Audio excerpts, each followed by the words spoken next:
In this video, I am going to demonstrate what to do if you have an LLC and how to properly present it over to a bank. Now, I wasn't planning on making this video, but what inspired it was a post that I put up over on Instagram that I ended up talking about 3 things that you want to pay attention to when you have an LLC and how to properly get business credit and business funding with it.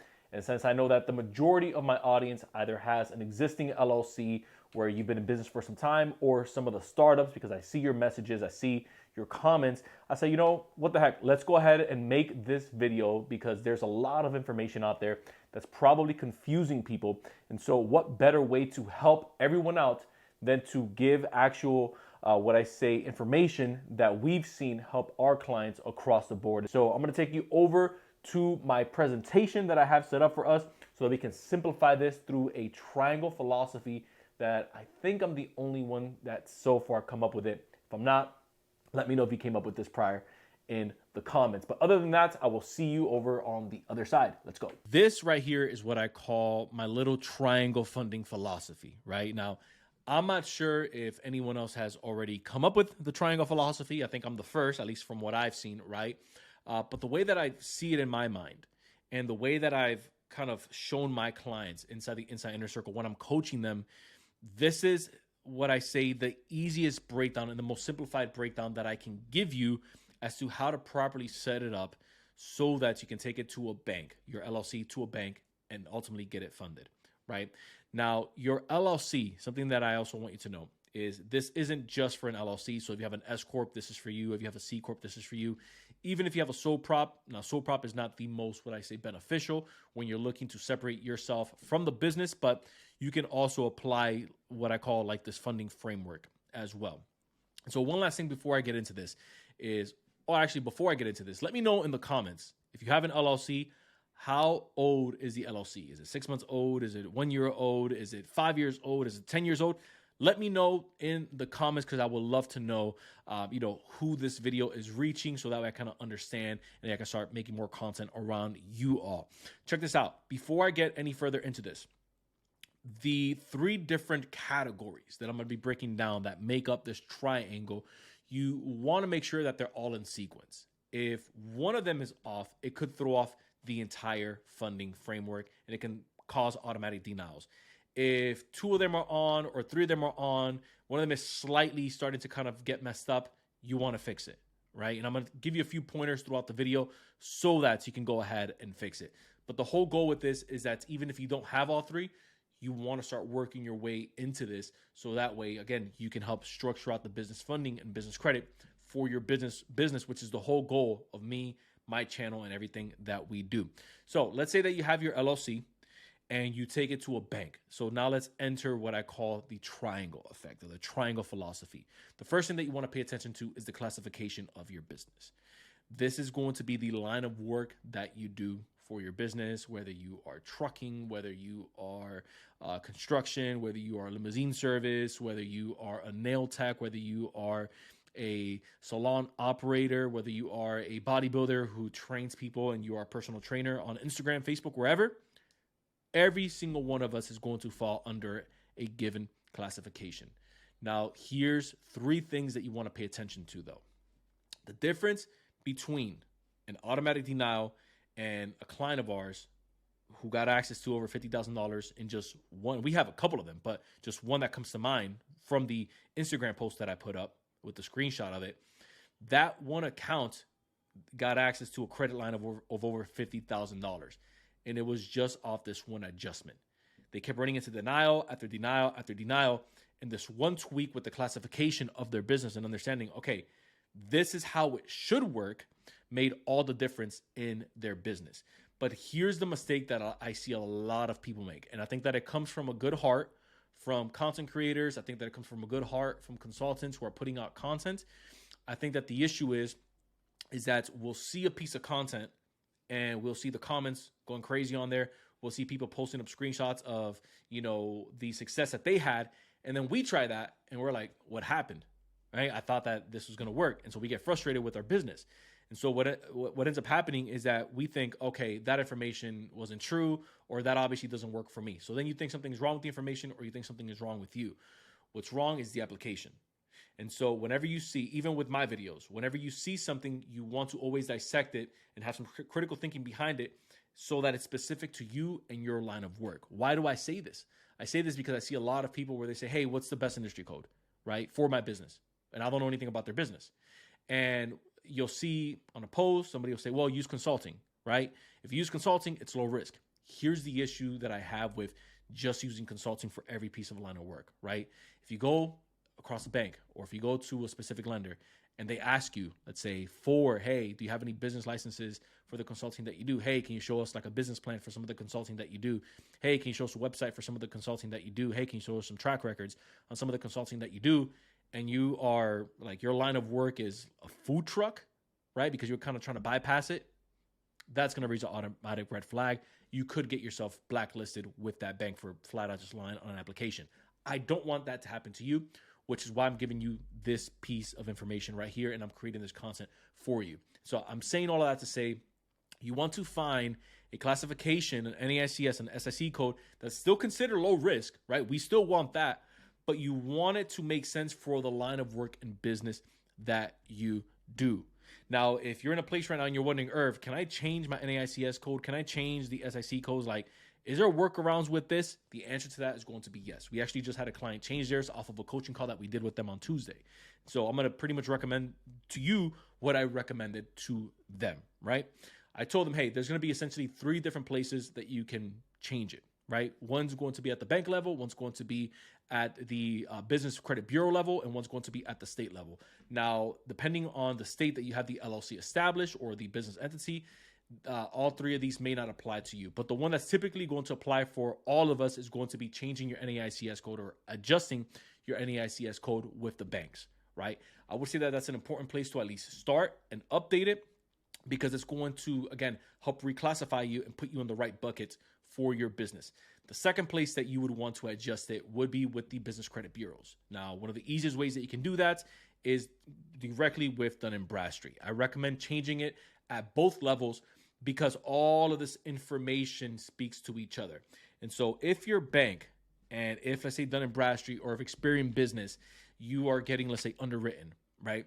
And the bank goes to pull from any one of these bureaus, or at least kind of just take a look at, just to make sure that all the information is aligning, then what's going to end up happening is that it's going to get flagged and it's going to say, hey, we couldn't verify or we couldn't validate the information.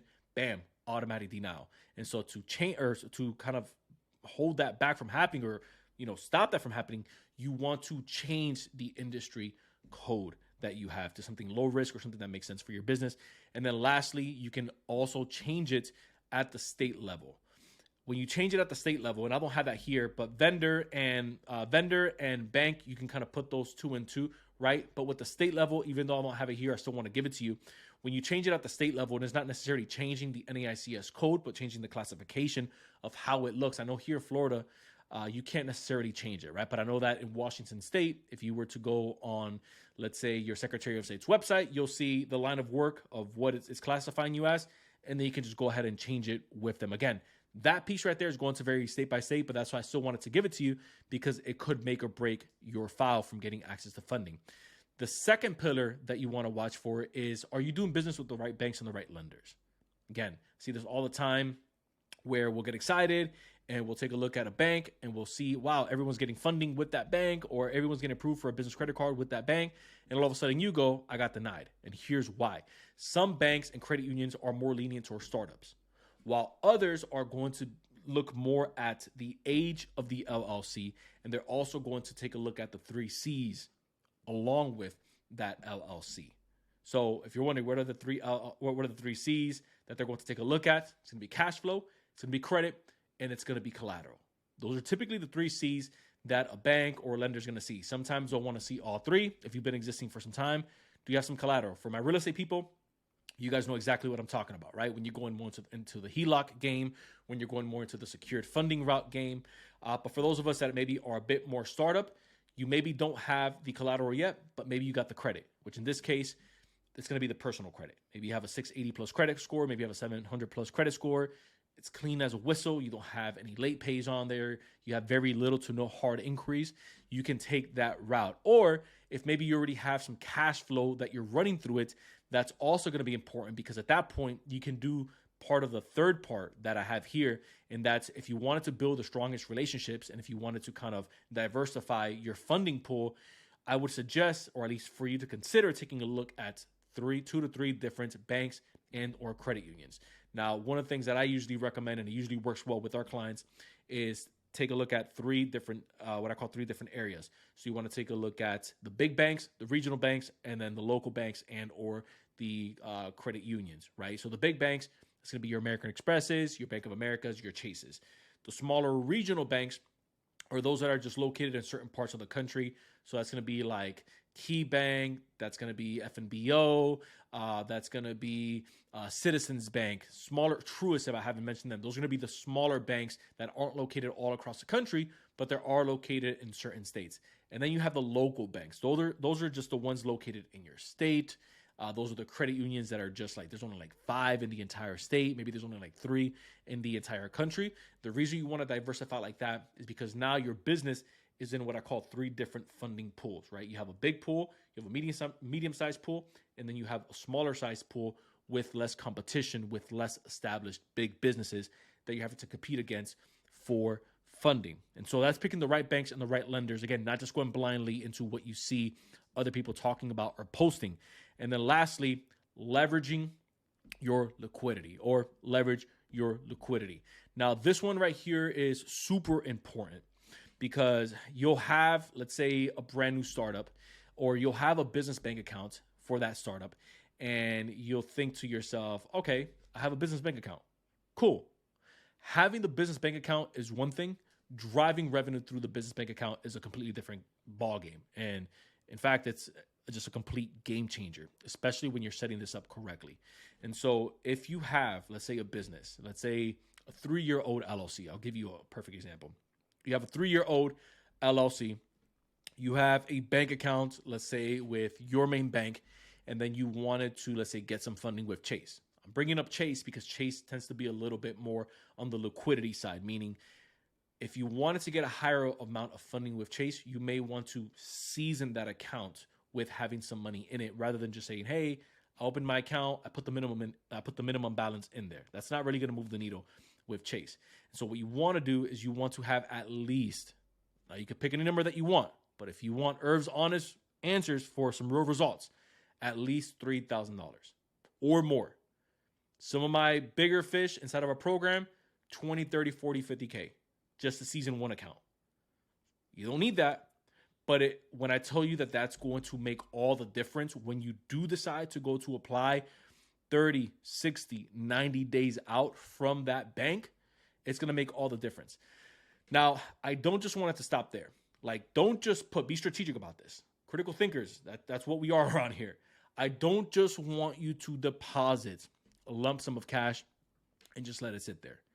If you wanted to kind of, what I say, make it grow organically, you can automate it.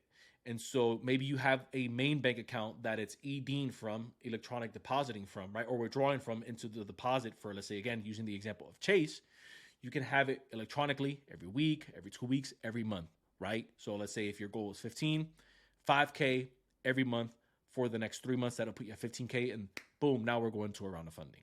If we want to get strategic about it. If you want to go in manually, you can do it manually if you have some mattress savings going on. That's totally fine as well.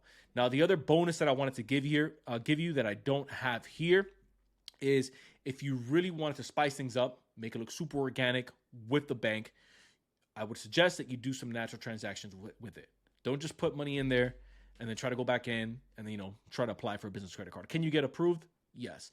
But is it going to serve you in a far better way if you, again, naturally build that relationship by having some natural transactions coming in and out of there? Doesn't have to be anything major. It can be basic things like if you went out for dining for your business and you took out maybe a partner, or you went ahead and paid, if you're working a territory and you took 3 of the executive account managers out for dinner and you paid for it. Use the account that you are seasoning so that way that way the bank sees, okay, they're actually using this account versus it's just letting the money sit there. Banks are becoming privy to this, which is why, again, you want the relationship to feel organic. This is all about the long game right here, baby. So you want to make sure that you're setting this up correctly so that you can, again, enjoy the fruits of the labor for what you're sowing into right now. So there you have it. That is my triangle philosophy on what to do with your LLC once you get access to it. Or again, if you already have an LLC, if there's any changes or tweaks that you need to make on it, go ahead and rewatch the video because again, it's going to save you a lot of time and help you make a lot of money from the funding that you're going to get from your business. If you found value in this content, it would mean a lot to us if you hit that subscribe button down below and share it with someone that you know is kind of going through this right now. They may see value in this video just as much as you have. We also have our second channel, which is our Insight with Irv podcast style channel. So if you like what we have going on over here, you'll love what we have going on over there. Once again, I appreciate you guys watching this video. Until next time, everyone, I will see you in the next video.